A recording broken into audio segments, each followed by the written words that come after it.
Hi hello. ബിഗിനേഴ്സിന് പോലും എളുപ്പത്തിൽ തയ്യാറാക്കാൻ സാധിക്കുന്ന ഒരു മീൻ പീര പരിചയപ്പെട്ടാലോ? അതിന് വേണ്ടിയിട്ട് ഒരു 1/2 കിലോ മത്തി നല്ല രീതിയിൽ കഴുകി വൃത്തിയാക്കി മാറ്റി വയ്ക്കുക. അതിനുശേഷം ചെറിയ മത്തികളാണെങ്കിൽ 2 പീസായിട്ടും വലിയ മത്തികളാണെങ്കിൽ ഒരു 3 പീസായിട്ടും കട്ട് ചെയ്ത് മാറ്റുക. ശേഷം ഒരു 1/4 കിലോ കുഞ്ഞുള്ളി തൊലി പൊളിച്ചരിഞ്ഞതും ഒരു 4 കുടംപുളിയും ഒരു പാത്രത്തിലേക്കാക്കി മാറ്റി വയ്ക്കുക. ശേഷം ഒരു തേങ്ങയുടെ പകുതി മുറിയും അതിൻ്റെ കൂടെ 4 പച്ചമുളക് റൗണ്ടിനരിഞ്ഞതും 1 സ്പൂൺ മഞ്ഞൾപ്പൊടിയും കൂടെ കൂട്ടി മിക്സി ജാറിലിട്ട് ഒറ്റവട്ടം ഒന്ന് കറക്കിയെടുക്കുക.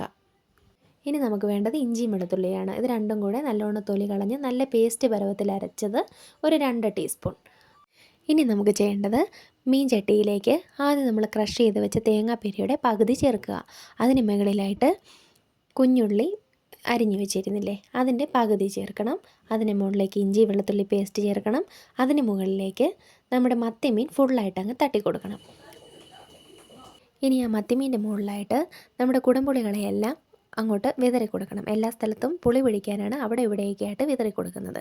അതിന് മുകളിൽ കുഞ്ഞുള്ളി അരിഞ്ഞതും അതിന് മുകളിലായിട്ട് നമ്മുടെ ഇഞ്ചി വെളുത്തുള്ളി പേസ്റ്റ്, തേങ്ങ ക്രഷ് ചെയ്തത് എല്ലാം ഏറ്റവും ടോപ്പിൽ തേങ്ങ ക്രഷ് ചെയ്തതാണ് വരേണ്ടത്. ഫുള്ളിട്ട് കവർ ചെയ്തതിന് ശേഷം ഏറ്റവും ടോപ്പിലായിട്ട് കറിവേപ്പില വിതറുക. ഇനിയാണ് നമ്മൾ ഉപ്പുപൊടി ചേർക്കുന്നത്. എല്ലാം നിരത്തിയതിന് ശേഷം ഏറ്റവും മുകളിലാണ് ഉപ്പുപൊടി ചേർക്കുന്നത്. ഒരു 1.5 ടീസ്പൂണാണ് ഞാനിപ്പോൾ ചേർത്തിരിക്കുന്നത്. അതിനുശേഷം അവസാനം നമുക്ക് ഉപ്പുപൊടി വേണമെന്നുണ്ടെങ്കിൽ നമുക്ക് അവസാനം ചേർക്കാം.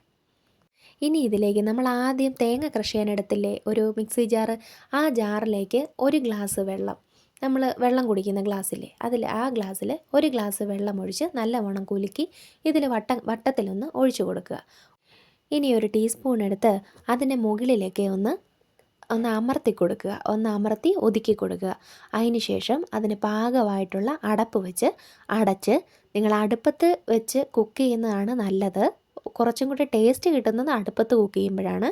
അതല്ല ഗ്യാസാണ് ഉപയോഗിക്കുന്നവരെങ്കിൽ ഗ്യാസിലും കുക്ക് ചെയ്യാം. ഇതെല്ലാം വെന്ത് വരാൻ വേണ്ടി ഒരു 10 മിനിറ്റ് മതി. എന്നാലും നിങ്ങൾ ഇടയ്ക്കൊന്ന് തുറന്ന് നോക്കണം. കാര്യം തീ കൂടുതലാണെങ്കിൽ അടി പിടിക്കാൻ ചാൻസ് ഉണ്ട്. അതുകൊണ്ട് ഇടയ്ക്ക് തുറന്ന് നോക്കുക.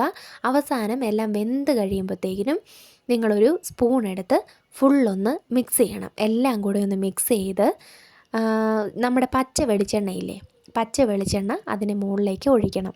മുകളിലേക്ക് ഒഴിച്ചിട്ട് കുറച്ച് കറിവേപ്പിലയും കൂടെ തൂവി നമുക്കിത് അടുപ്പിൽ നിന്ന് ഇറക്കാവുന്നതാണ്. വളരെ ടേസ്റ്റി ആയിട്ടുള്ള മീൻ പീര ഇവിടെ റെഡിയായി.